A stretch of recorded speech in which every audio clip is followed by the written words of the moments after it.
pretty freaking exciting day. One you've all been waiting for. The car is finally in the shop. Nah, I'm just kidding. It's not coming apart. In fact, it's it's getting some maintenance and some new friggin' tires, and it's going to get the crap beat out of it for a few more months and have some fun with it. I figure we're so busy in the shop that we don't have time to tear the car apart. Too many projects going on that it's just pointless to have it sitting there with worn out tires.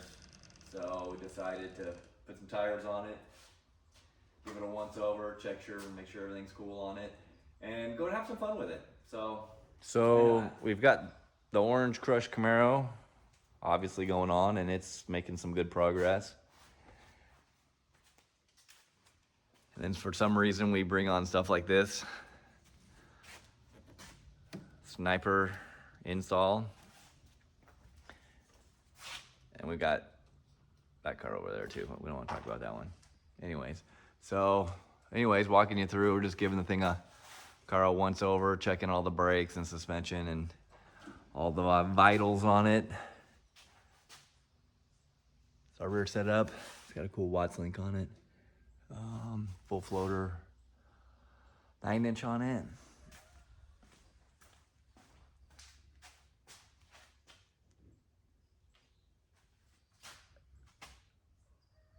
Front suspension. So anyways, gave it all a once over, kind of kicked the tires, jiggled some things around, probably grease a few things, wiped some crud off of it, and get this thing back in service and running here. And so that's an update on it. So right now it really looks like it's probably going to be like October, November, before this thing gets tore apart.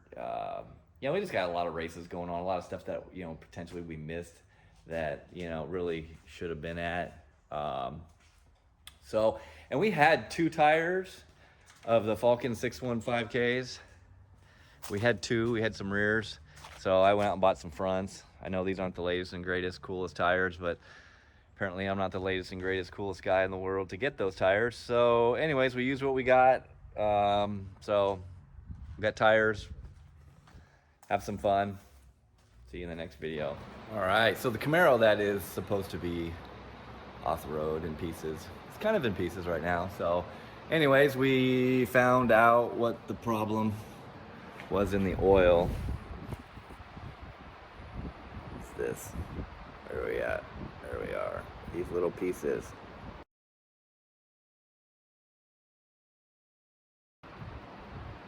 These are pieces of the timing chain. So anyways, went through and we rolled the engine around and rolled it around, and we found broken pieces of the timing chain.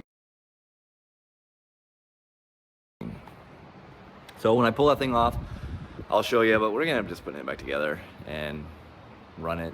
So, at this point, got tires and all kinds of stuff on it that when we make the changes aren't gonna be able to use those things. So, might as well go out and run them, wear them out, beat them up.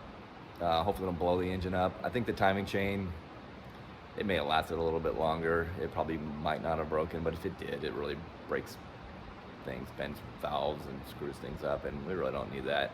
So, it's like $100, $100 and something in parts, and probably 5 hours of labor to take it all apart and put it back together. So anyways, we'll pull the timing chain off and give you a sneak peek of what it looks like. All right, so good news, all went well. Kind of show you what we went through on the car.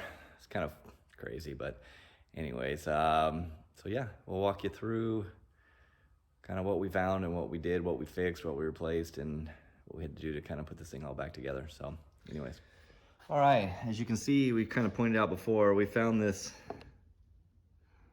little piece stuck to the drain plug, and we've had this happen before. This is the second timing set, and as you guys know, a little history on this engine. This engine's been in the car since 2011, so and it gets run pretty hard. So anyway, so what you can see is right here,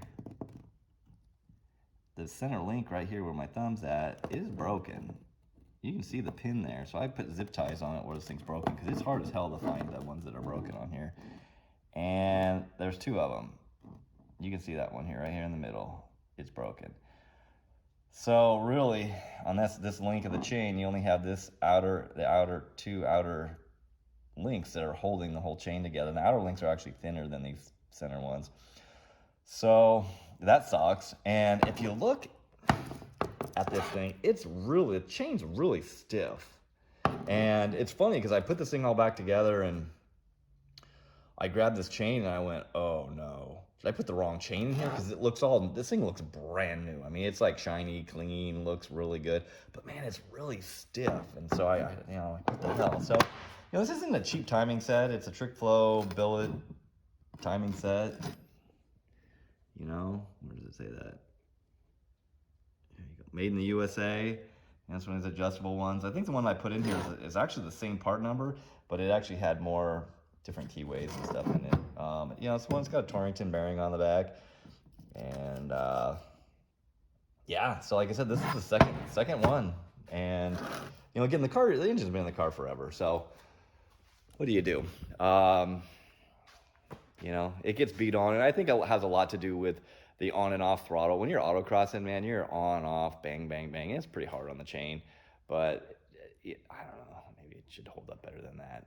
Last time we took it apart, actually, like I think I mentioned, they had the harmonic balancer was coming apart and it was moving around, and that's going to be pretty hard on the chain, but it was fine this time. So anyways, we got it all back together, and you might say, dude, why do you got a timing light? Well, one of the things that we had to do is, and I'll show you a picture of that, is sync the timing. So when we took it apart with there's a crank wheel on there,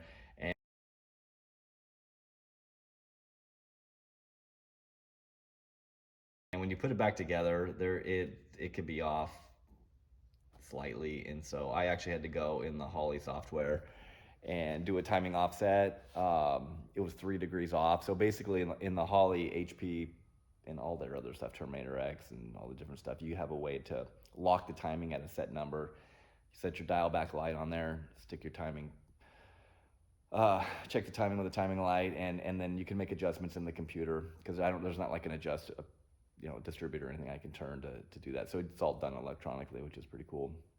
So anyways, got that all done, and fired it up, made sure the timing was right, because it was actually about 5 degrees off. So yeah, if I had the timing set at like 35 degrees at wide open throttle, it'd be like 40 degrees, which would be kind of a little bit too much for this type of small block Chevy. So anyway, so we got it all back together, and it's up and running, and life's good, and we're gonna hopefully have no more problems on it. And so one of the things I wanted to show you was our air intake tube. So this thing's cool. It's carbon fiber. It's like super stout. You could park a truck on it.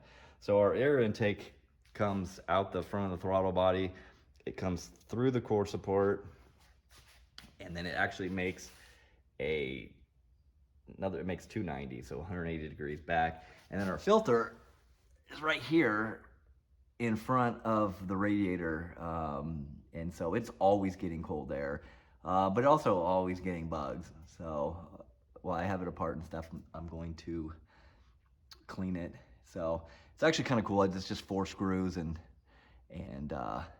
the grill comes out and get to the filter, no problem. And also, for some of you guys that have seen our Rally Sport nose that we make, so this is our Rally Sport nose. I guess the other car over here, we already took the nose off, the stock nose, but the stock one has the chrome shell that goes into it. So we make our Rally Sport nose, so the shell, the inner part and the outer part are all one piece. And then the nose actually mounts to the core support on the upper and lower mounts here, just like the chrome shell piece did. So you don't need the side bracket. So that's why we can run our filter through here, because it doesn't have the side mounts that the normal Rally Sport nose does. Plus it takes like close to 30 pounds off the front of the car. So anyways, car's back together. We'll live to fight another day, and hopefully we'll get out to the track here pretty quick and use up these brand new tires, and have a little bit more fun before we get back on this damn thing. So like it's ready to go. I mean, this thing's ready to go. We just got too much stuff going on. So anyways, we're gonna have more update videos on this car, and it's coming along really well. We're super happy. This car's great, and it's been enjoying working on it. So anyways, like, follow, subscribe, all of those cool things, whatever. Anyways, if you guys want to see some more stuff, anything in particular, let me know. And thanks for you guys, and apparently a few ladies out there watching the videos.